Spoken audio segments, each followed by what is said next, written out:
Hello everybody, this is Tip Top MTG here today with another Magic the Gathering video. In today's video, I'm going to be going over Jumpstart and what cards are not coming to MTG Arena. So, when Jumpstart was announced, it was announced that it would be coming to MTG Arena and it would be coming slightly differently. And we still don't know exactly what that means. So it's coming to the game slightly different than the paper version.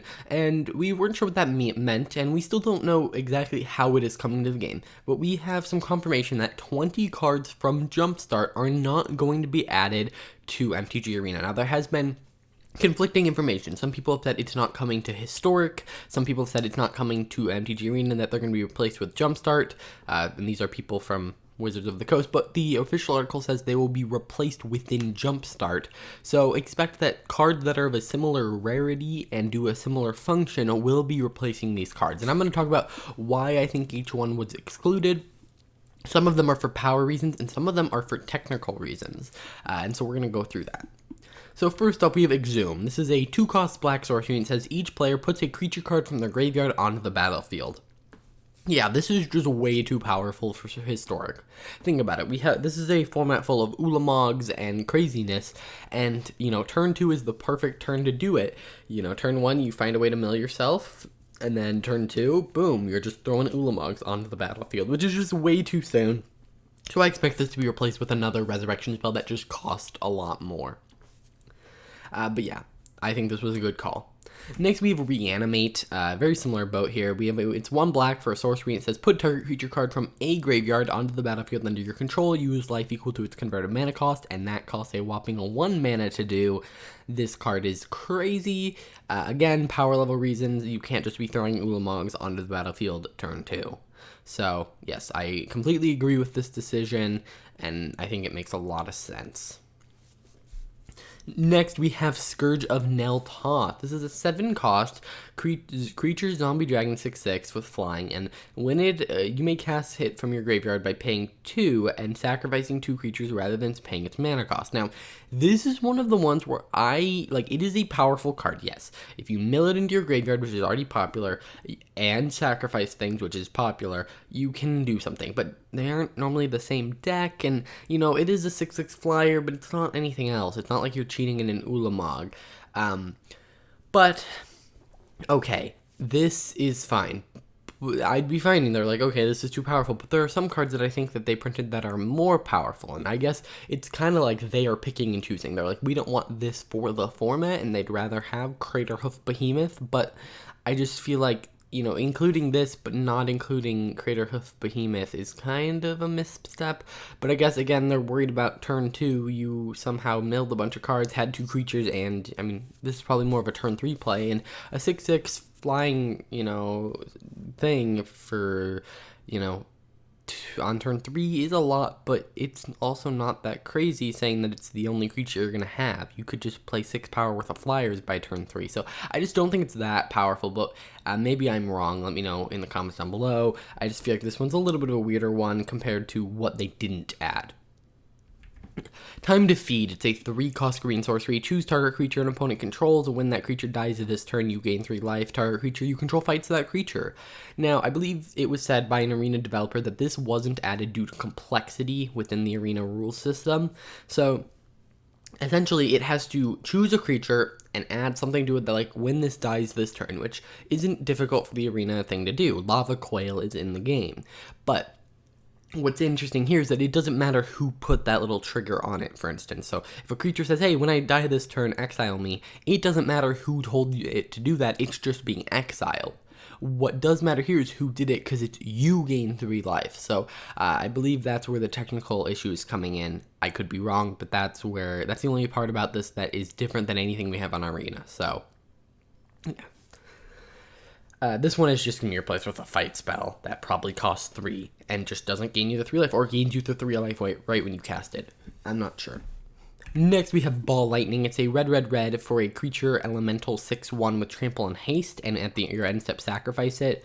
Good in Red Rush, good in a burn type of deck, good in a sacrificey kind of deck. This is just a really good card. I think it's just not in here for balance reasons. Similarly, Chain Lightning, actually I'm not sure. It's 1 red for sorcery speed. It deals 3 damage to any target. Then that player or that permanent's controller may pay 2 red. If that player does, they may copy the spell and they may choose a new target for the copy. Okay, so this is kind of Lightning Bolt, but it's limited to sorcery speed, and I think a sorcery speed Lightning Bolt is not that crazy for Historic. And I think this is probably a mix of technical issues with maybe a little bit of power reasons, you know, maybe the fact that you can, like, ping your own stuff repeatedly. I don't know what would make this super duper powerful. Like, I get it's better than Shock at sorcery speed, but Shock is instant speed, which gives it an edge, and your opponent gets to then make a copy, and, you know, if they're playing red. So it's just a worse card in every way. I think it's just more likely a complexity issue of you may pay 2 and copy it and then choose new targets, and just, I feel like that's just a little crazy for Arena, so I assume eventually they'll add these cards in, but they basically said it's not worth it to implement and basically rewrite the rules engine for these few cards in this one product.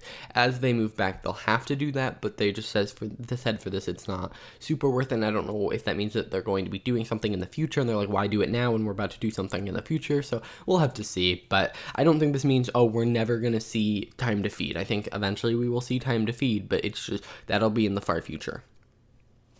Next, we have Fayed Seer. It's a 2-cost green creature, human shaman, 1/1. Draw a card, reveal it. If it isn't a land card, discard it. I think this is in here for a couple reasons. I think in a land-based deck, this could be really good.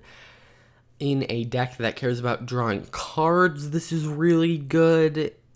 Those are the 2 places I can really think it's really good. And a deck that wants to throw things in the graveyard, this is really good because you're just drawing cards. And yeah, I'm not sure really why it's like this, unless it's the fact that, unless it is another complexity issue where it's draw a card and reveal it. It's not reveal it then draw it, it's draw a card and reveal it from your hand, which, based on how I assume the rules engine will work, it can't tell you what's in someone else's hand, and so yeah, that's probably where the issues lie, but I'm not sure whether this one's a power issue or a rules complexity issue.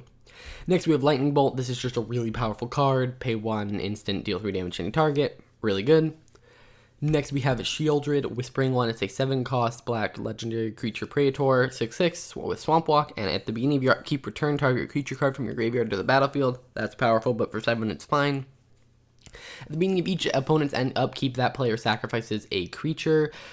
Not bad. Yeah, this is a really powerful card, and that's all I have to say. It'd be an amazing reanimator target because it can then reanimate everything else in your graveyard. They don't want that. I'm glad they said it's not coming. Next, we have Read the Runes. It's X and a blue for an instant. It says draw X cards for each card you've drawn this way. Discard a card unless you sacrifice a permanent. It just lets you cycle through your deck and find your combo pieces super easily. Lets you get a bunch of draw triggers. Yeah, just not something we need.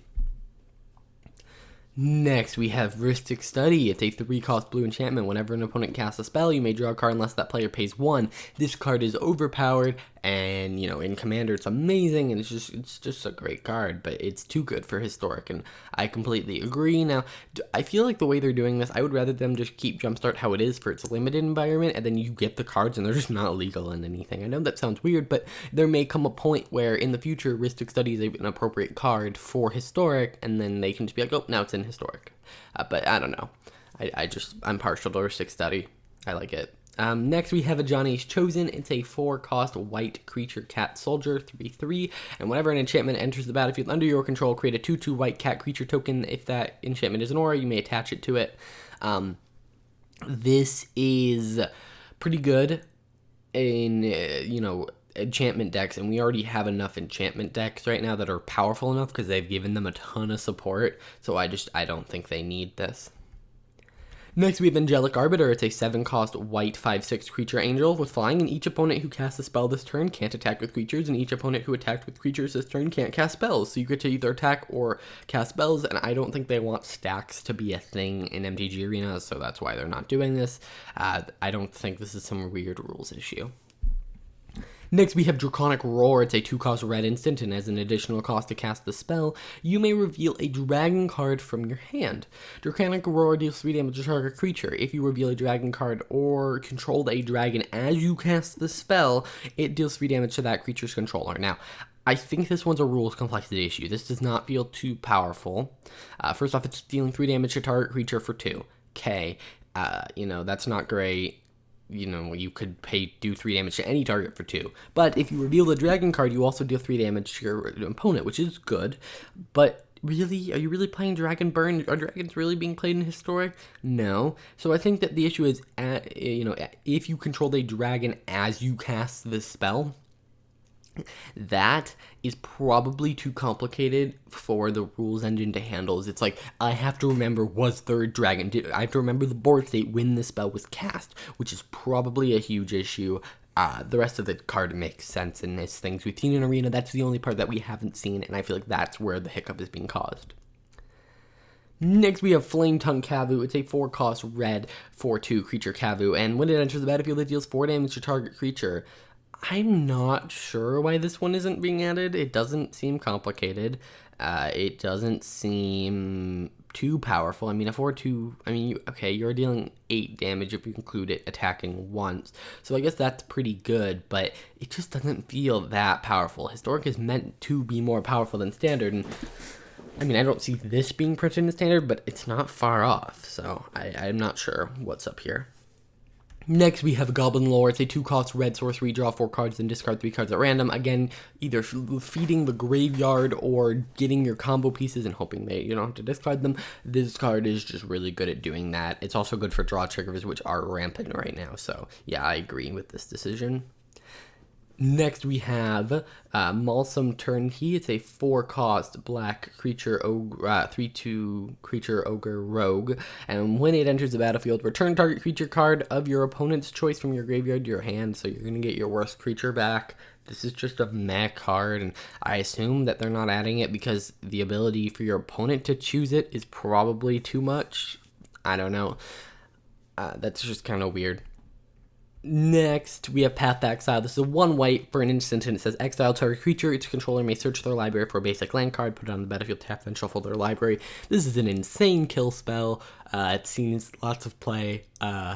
Honestly, Historic is kind of slow enough where I don't know if this is actually that good, but I agree that this could just warp the entire meta. So I agree not adding it. Honestly, this whole set's going to warp the meta. There are a ton of cards being added, and yeah. I'm kind of concerned. Next, we have they're not being added till July, so we're fine for the next month. Scrounging Band. It's a 2-cost green creature cat monkey 0/0, and it enters the battlefield with 2 +1/+1 counters on it. At the beginning of your upkeep, you may move any number of +1/+1 counters onto another creature. I guess the moving of counters is probably a little too complicated for Arena. Also, it's moving any number, so I guess it could also be a power level thing, but I feel like this one's more of a rules complexity issue. Alrighty, guys, that is almost our last one. Here we have Thought Scour. It's 1 blue for an instant. It says target player mills 2 cards and then draw a card. This card would be insane in a Drake stack. You theoretically either dump a Drake or 2 instants and sorceries into your graveyard on top of this one. That's not acceptable for 1. It also replaces itself. That's not acceptable for 1. This is, not good. Alrighty, guys, that's going to do it for this video. If you enjoyed this video, let me know. Let me know what you guys also think about all the cards. Why do you think, or do you disagree with me? Do you think a card that I said isn't that powerful is that powerful and I'm just not aware of it? Let me know in the comments down below. I will see you guys in the next video.